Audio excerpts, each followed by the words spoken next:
Hello everyone, আসসালামু আলাইকুম। Welcome to my blogs. কেমন আছেন সবাই? আশা করছি সবাই ভালো আছেন। আল্লাহর অশেষ রহমতে আমরাও সবাই ভালো আছি আলহামদুলিল্লাহ। চলে আসলাম নতুন আরও একটি ব্লগ নিয়ে। তো আজকে সকাল থেকেই ব্লগটি শুরু করছি। সকালে বাচ্চাদের নিয়ে স্কুলে যাচ্ছিলাম। এত ঠান্ডা লাগছিল আজকে, কি বলবো, ওয়েদারটা ছিল অনেক ঠান্ডা। আর দেখতেই পাচ্ছেন রাস্তাঘাটও মোটামুটি ফাঁকাই, কোনো জ্যাম নেই। তো চলে যাচ্ছি, এখন প্রায় 8টার মতো বাজে। ওদের ক্লাস স্টার্ট হবে 8:30টার দিকে। তো আজকে আবার অনেক কাজ আছে স্কুলে, তাই স্কুল থেকে আর বাসায় যাব না, একবারে বাচ্চাদের নিয়ে তারপরে বাসায় যাব। তো রিদিশার যেহেতু আজকে প্যারেন্টস মিটিং আছে, সো এই জন্য স্কুলে কিছুক্ষণ থাকতে হবে। তো যেহেতু ওদের প্যারেন্টস মিটিং 10টা থেকে, তো 1 ঘন্টার জন্য আর বাসায় এসে লাভ নেই, তাই ভাবলাম আজকে স্কুলেই স্টে করব। তো এদিক দিয়ে রিদিশাকে ঢুকিয়ে দিলাম, ওর ক্লাসে চলে যাচ্ছে। আর এদিক দিয়ে আমি চলে গেলাম মাইশার মাঠে, মানে ও স্কুলের আজকে ওদের প্যারেডস, তারপর হচ্ছে ডিসপ্লে, এগুলো শেখাবে।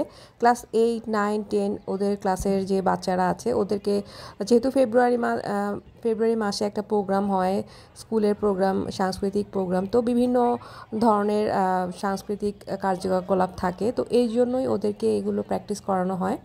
তো মাইশাকেও নেওয়া হয়েছে, যেহেতু ও এখন বড় ক্লাসে। তো এগুলো দাঁড়িয়ে দাঁড়িয়ে ওরা প্র্যাকটিস করবে, ওদের টিচাররা ওদেরকে প্র্যাকটিস করাবে। এখানেই থাকো। Okay clear? দাঁড়াও। লাইন ঠিক আছে? যাও, ওখানে যাও। তোমাদের লাইন যেন না ভাঙে।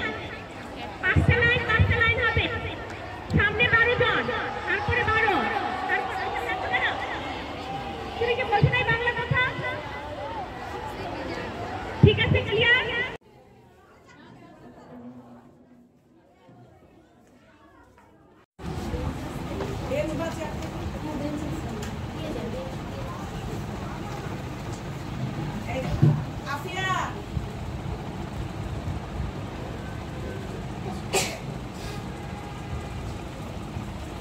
সবাইকে আসসালামু আলাইকুম। আচ্ছা, আশা করি সবাই ভালো আছেন। তো কি অবস্থা আপনাদের? অলরেডি 10টা বেজে গিয়েছিল, তো আমি চলে গিয়েছিলাম রিদিশার প্যারেন্টস মিটিংয়ে। তো যে ওদের টিচারদের সাথে কথা বলছিলাম, আর এদিক দিয়ে রিদিশার বুকসগুলো দেখছিলাম। যেহেতু এই বুকসগুলো টিচাররা বাসায় দেয় না, ওরা ক্লাসেই রেখে দেয় বাচ্চাদেরকে স্টাডি করানোর জন্য, তাই আমি এখানে বইগুলো একটু চেক করছিলাম। ওদের অনেকগুলো বই ছিল, ইংলিশ বই ছিল প্রায় 2-3টার মতো, ম্যাথ ছিল। আর ম্যাথে দেখলাম কেজি ক্লাসেই বিভিন্ন যোগ বিয়োগ গুণ ভাগ আছে। আমি তো দেখে পুরো চোখ ছানা বড়া হয়ে গিয়েছে, কারণ আমরা এগুলো করেছি ক্লাস 1-2তে উঠে তারপরে, বাট এখনকার বাচ্চাদের অ্যাডভান্স এত আর্লি শেখানো হয় এগুলো। তো আমি একটু ভয়ও পাচ্ছিলাম যে আমার মেয়ে কি পারবে, যে এতগুলো কিভাবে করবে ও একা একা, মানে একটু বুঝতে পারছিলাম না। তাই টিচারদের সাথে একটু কথা বলছিলাম, যাতে টিচাররা একটু বেশি কেয়ার করে পড়াশোনার দিক দিয়ে।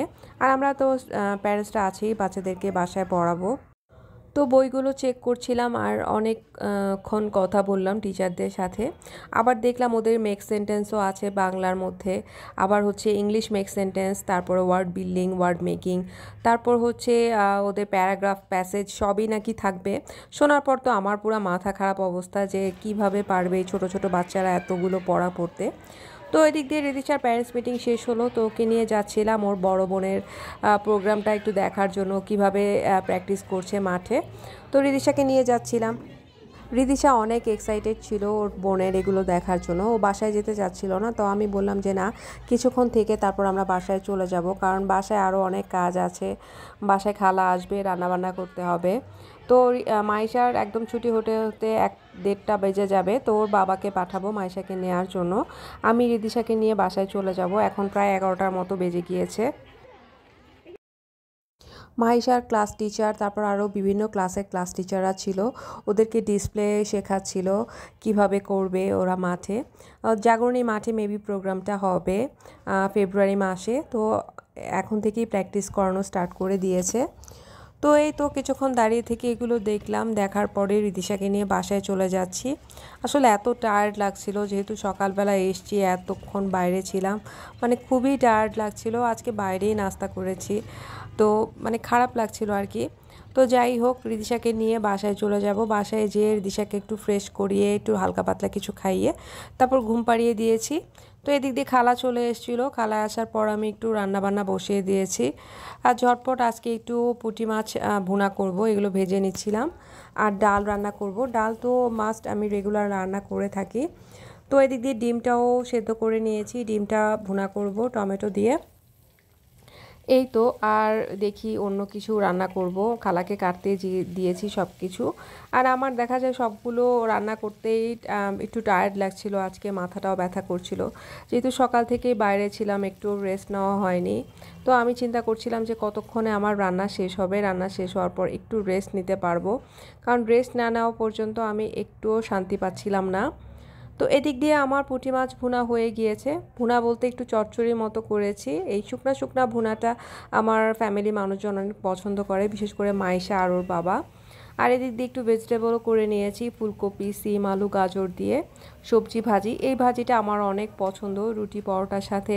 আর তাছাড়া ভাত দিয়ে খেতেও ভালোই লাগে, আর আমার তো শুধু শুধুই ভালো লাগে ভেজিটেবল। তো যাই হোক, আমার বাচ্চারা খাবে না, এটা শুধুমাত্র আমি আর আমার হাজব্যান্ড খাবো। আর এখানে ডিম ভুনা করে নিয়েছি একটু। তো এই তো খাবার রান্না করা হয়ে গিয়েছে, এখন টেবিলে সার্ভ করে দিয়েছি। তো সব কিছুই সার্ভ করেছি, গরম গরম খেতে ভালোই লাগবে। পুঁটি মাছের চচ্চড়ি, তারপর ডাল, সবজি ভাজি আর ডিম ভুনা। তো এগুলো দিয়েই লাঞ্চ শেষ করব। লাঞ্চ শেষ করার পরে আমি একটু রেস্ট নিব, রেস্ট নেওয়ার পর আবার একটু বাইরে যেতে হবে। তো এই তো বাইরে গেলাম, আবার বাইরে মাইশাকে নিয়ে আসলাম, বাসার কাছেই আরএফএল শোরুম ছিল। তো আরএফএল শোরুমে এসেছি, মাইশা বলছিল যে ওর ফ্লাক্স নষ্ট হয়ে গিয়েছে, আর একটা ফ্লাক্স কিনতে হবে। তো চুজ করছিল ও কোন ফ্লাক্সটা নিবে।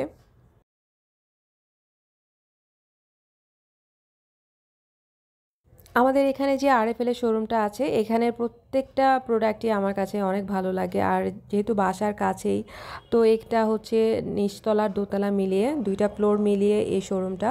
তো অনেক কিছু আছে, ভ্যারাইটিস আইটেম। তো আমি প্রায় সময় দেখা যায় কিছু প্রয়োজনীয় কিছু লাগলে আমি এখান থেকেই নিয়ে যাই এসে। আর যেহেতু বাসার কাছেই, তো আমার খুব একটা প্রবলেম হয় না, হুট করে চলে আসতে পারি। তো যাই হোক, মাইশা ঘুরে ঘুরে দেখছিল আর পছন্দ করছিল। তো ওর পছন্দ একটা হয়েছে, তো আমাকেও দেখাচ্ছিল, তারপর আমি নিলাম। তো এই তো এগুলো নেওয়া হয়ে গিয়েছে, এখন আমি বাসার দিকে চলে যাব। তো আজকে আবার ভাবছিলাম যে বাসায় যে কি রান্না করব, এর থেকে বাইরে হালকা পাতলা কিছু খেয়ে নেব। তো আমি আর মাইশা আবার একটু বাইরে ফুচকা খেয়েছিলাম। তো আবার বাসায় আসার পর রিদিশা বলছিল ও একটু নুডলস খাবে, মানে স্যুপ নুডলস আর কি খাবে। তো রিদিশার জন্য ভাবলাম একটু নুডলস রান্না করে দিই, ঝোল নুডলস। ও এই নুডলসটা পছন্দ করে। তারপর ভাবলাম যে মাইশাকেও একটু রান্না করে দিই। তো হালকা, যেহেতু এটা কোনো ঝামেলা নেই, হালকা পাতলা করে রান্না করছি, একটু মাইশাটাতে একটু ঝাল দিয়েছি। তো এই তো আজকে এই পর্যন্তই, আজকে ওদেরকে নাস্তায় সন্ধ্যায় এগুলোই দিলাম। তো আজকে এই পর্যন্তই। আমার ব্লগটি কেমন লাগলো আমাকে জানাবেন, ভালো লাগলে অবশ্যই আমার চ্যানেলটির পাশে থাকবেন। আল্লাহ হাফেজ।